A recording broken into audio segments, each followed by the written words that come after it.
without any further ado, we'll make a start. The APSE Liverpool URS framework has been a year or so in the making, and I'm really delighted to have got to this point where we're about to launch it. It's going to be available to all UK local authorities. More about the technicalities of it later from Steve Hayward from Liverpool. But I'm going to start off just talking a little bit in general terms about URS, what it's for, where it can be used, and then we're going to go on from there to introduce you to all of the suppliers that are going to be on the framework, and you'll have an opportunity to hear what they've got to offer, and as we say, a degree of interaction.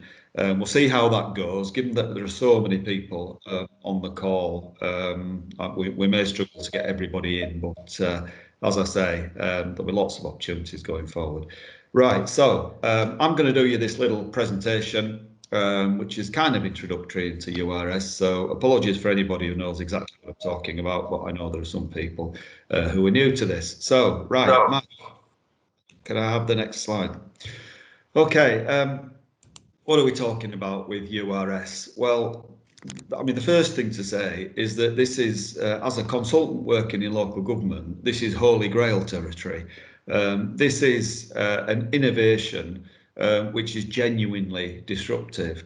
And by that, I mean, it costs less and delivers better outcomes at the same time. And that's what we're all looking for when we're trying to work within local governments. So what do I mean? Well, lower cost could be collection costs up to 50 to 70% lower. And as I'll demonstrate to you, it can also mean lower development costs when you're installing underground systems into new developments, but more of that in a minute. I think one of the other big selling points in terms of underground refuse systems right now is that it represents a very significant reduction in the carbon footprint of refuse collection. I've calculated that the average refuse collection vehicle uses, running on diesel, uses about 32 tonnes of carbon a year, which is huge. So for a 5,000 property development, we're talking about 64 tonnes of carbon a year. Undergrounding, putting an underground refuse collection system in is going to reduce that carbon footprint by at least a half, and potentially more. So that makes a significant contribution to delivering climate change objectives within local governments. Thirdly, URS allows for separation and preservation of recyclable materials in a way which is better than a lot of the systems currently in place. And again, I'll show you some photographs of that in a minute, which also demonstrate that. URS is convenient for users.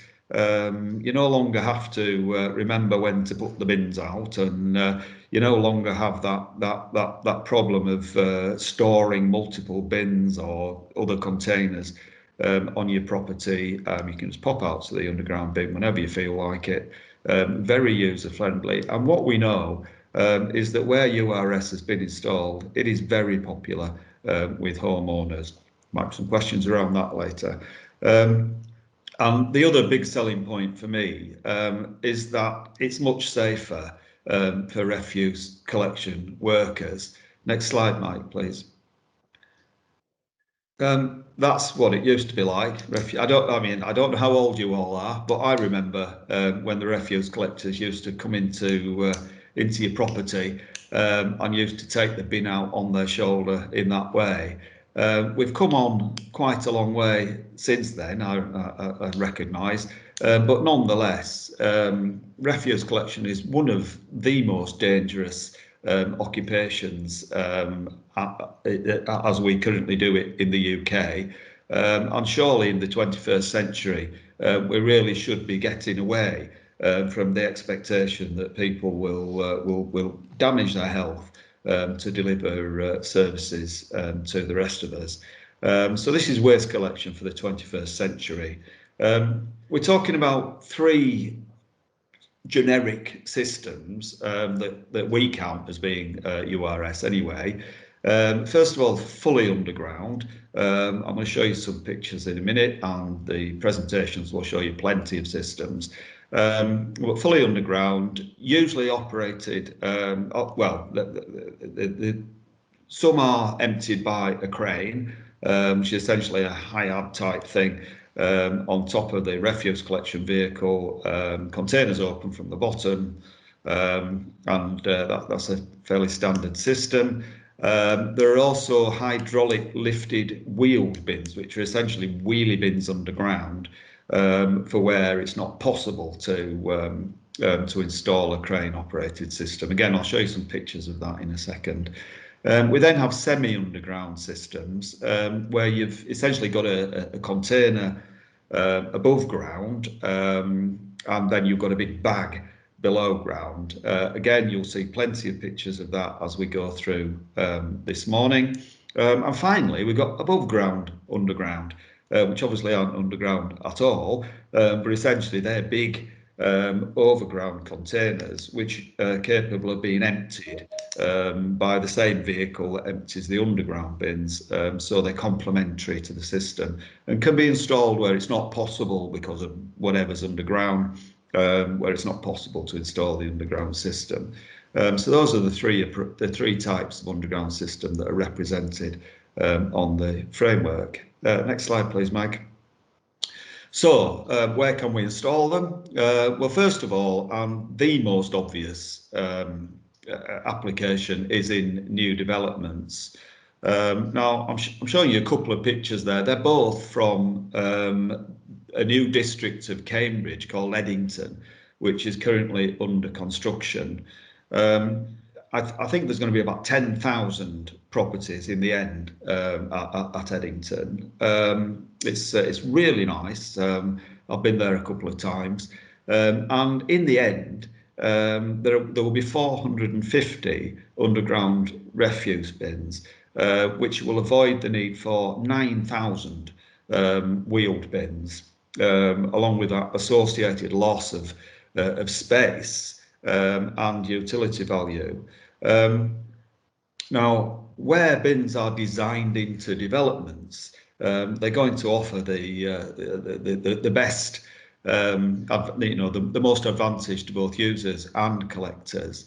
The Cambridge business case is actually available online if you look for it, but it's quite clear that not only does introducing underground bins into the development result in savings for the authorities that are collecting the bins, it also provides savings for the developers as well. It's actually a lower cost to install underground systems than it is to put in modern requirements for bin store areas. Obviously, also takes the bin stores and the wheeled bins off the streets. It greatly improves the streetscape. It's more convenient, as we've talked about, and there's this huge reduction in carbon footprint as well. Next slide, please, Mike. So, as I say, the case for new developments is the simplest case of all to make. I think the term is no-brainer, isn't it? It's lower cost, it's more convenient, fewer vehicular movements mean cleaner air, safer streets, very popular with residents. And this point about future-proofing, what I'm getting at there is that underground containers are fairly ubiquitous. They can be changed. So if social policy changes and different recycling streams need to be collected, the bins can easily be adapted for new recycling streams. So that's the point I'm getting at there. Next one, please, Mike. So the next one would be retrofitting into existing locations. Now, I've provided that picture there. The typical, I don't know how typical that is really. I believe it's Newcastle under Lyme, where at that point anyway, they were using every different container under the sun in order to have maximum source segregation, obviously, of the recyclable material. Maybe works effectively in terms of allowing people to recycle, but it's a pretty, it's not a very nice sight on the streets, and you can imagine what happens when on a windy day to all those containers. They're also open, obviously, to seagulls and foxes and what have you. And for the house owner, for the home owner, that's a real pain, isn't it? Having to remember which of those containers to put out. So URS allows you to get all of those things off the street whilst maintaining the recycling. The top picture there shows it. I think that's the Poplar Harker estate in London, and that was a retrofitted installation as part of regeneration. Improves the area and is much more convenient. The bottom one, I just wanted to show you how these hydraulic lift systems can get the bins off the streets as well. That's obviously an individual property where they've managed to get the bins underground. You don't get the same benefits in terms of the space saving that you get on the collection saving that you get on the fully underground large containers, but nonetheless it definitely tidies up the streetscape. Next one, please, Mike. So the case for retrofitting. It's not as easy to make in financial terms as the case for new developments, and the payback period is going to be longer because obviously there is an upfront capital cost. But these are the obvious benefits. Obviously solves this problem of where you store multiple bins, particularly an issue for people who don't have gardens, don't have a space around their properties. And cleans up back alleys. I know that this is one of the uses that Liverpool are really keen to make for underground systems. Getting all those bins out of the back alleys allows them for improvement works in the back alleys, and I know it's very popular with people who live in those locations. Reduces demand for cleansing. We know that the biggest source of litter on the streets is actually refuse collection. Underground systems should more or less eliminate litter going onto the streets from the refuse collection. So it definitely is going to reduce the need for cleansing operations.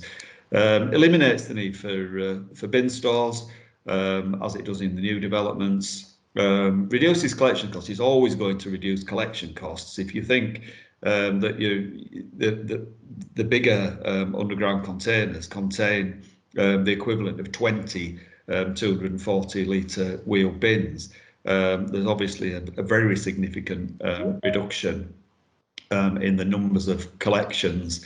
Also reducing vehicular movements and reducing the numbers of vehicles that are needed in order to carry out the collection, which cuts the capital cost associated with the fleet and the collection. Obviously, there are capital costs associated with retrofitting. You have to dig the hole, you have to buy the system, but nonetheless, over a period of time, all of these scenarios will result in a lower cost collection system. Next one, please, Mike. So the next one we've looked at is commercial waste. We're really keen on using underground systems for commercial waste, and I've just given you a couple of pictures here. The first one is, well, I took that actually in Lisbon a couple of years ago. Lisbon, they do have this annoying habit of putting the cardboard on the pavement next to the bins, which rather spoils the look of them. But nonetheless, you get the picture there. Those bins are are accessible through a fob access system, so that they're only usable by the people who you want to use them, but they also have an access point for as litter bins as well. And they take the place of street litter bins in Lisbon. And throughout that area, there are multiple installations of wheel bins and have been for many years. The other photo is actually from Edinburgh, and there are a number of installations in Edinburgh. That one's in the Lace Market, and again, it's used for primarily for commercial collection points. And if you think that was actually New Year's Eve, it's looking pretty clean for that time of the year. If you've ever been to Edinburgh on New Year's Eve, it's a very busy place indeed. But it's looking good. Next one, please. So the case for commercial waste is this point about, I'm saying reduces the marginal cost.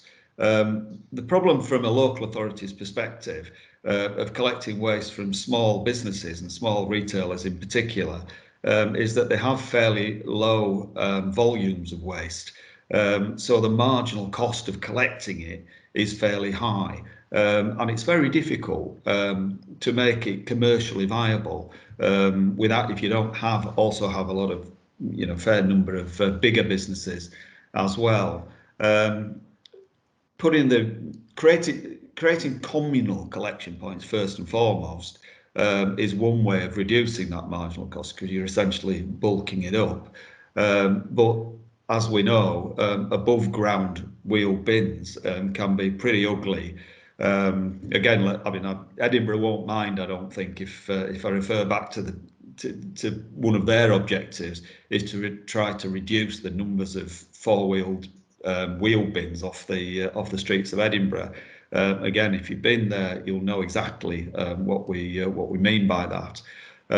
Using underground bins does get those bins off the streets.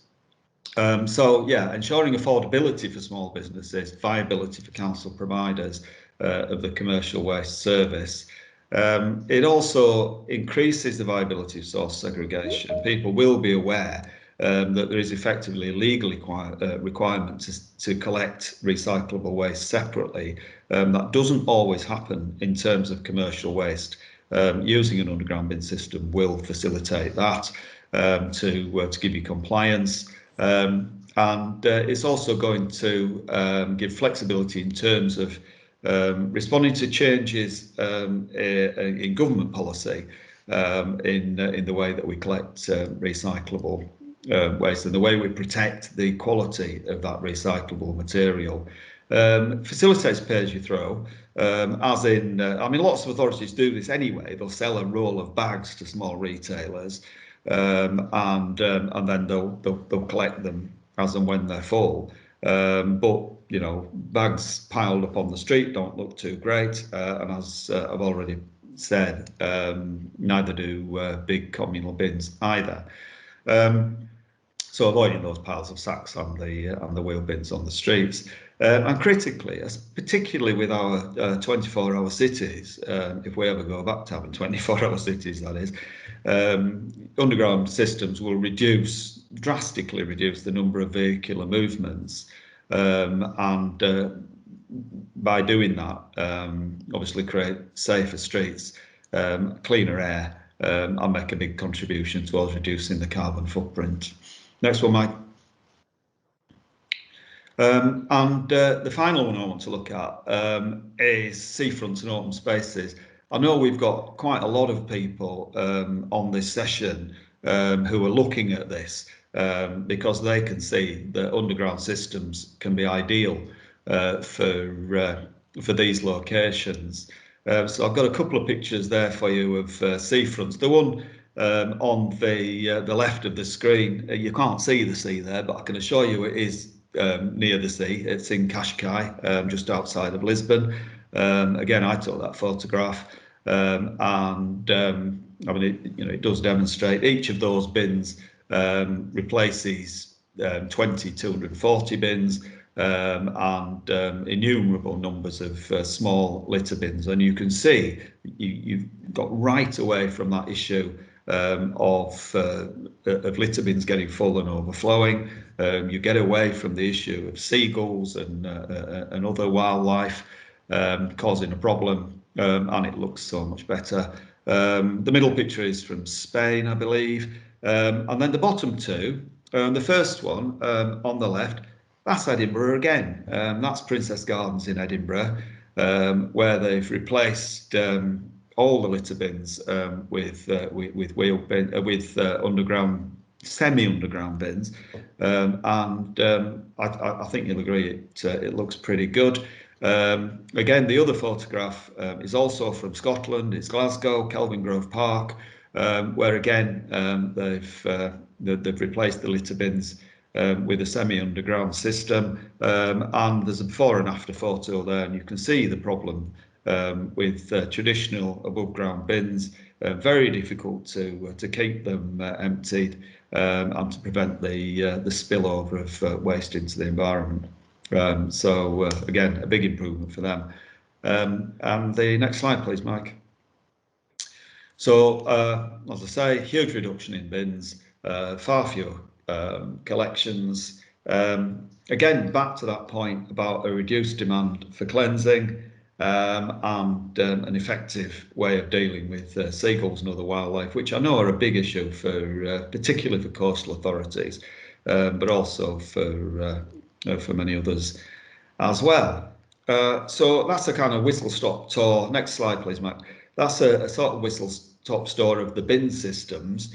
Now, the framework isn't just for bins.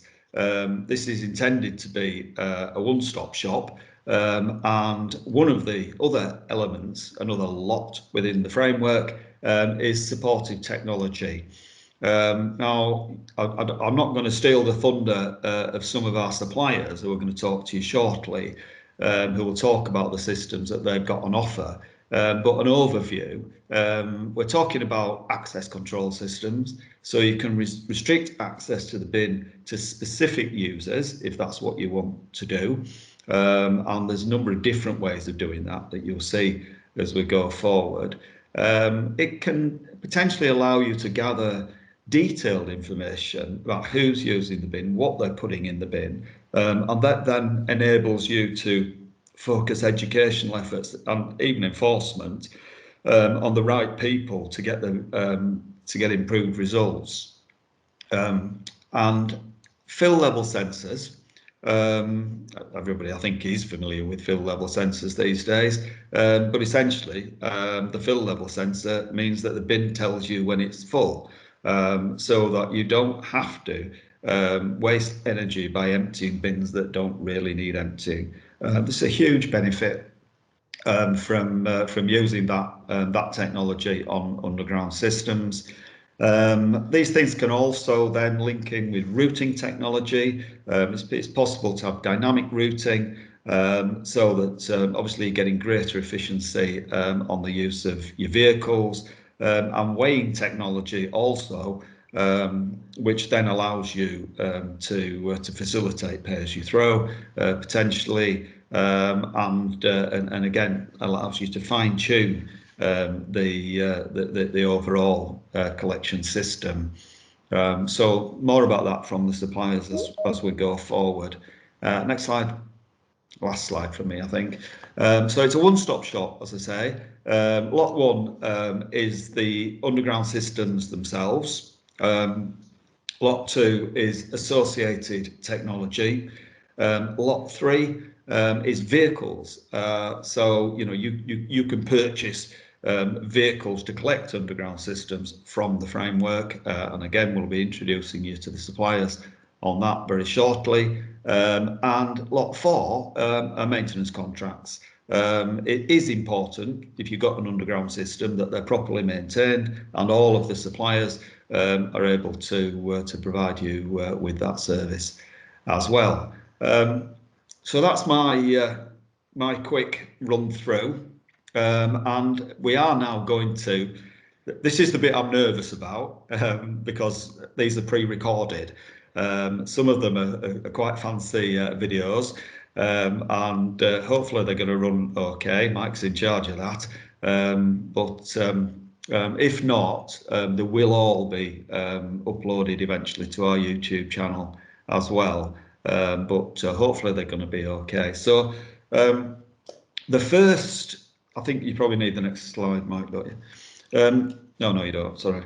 The first one that we're going to be introducing you to is a company called Villiger.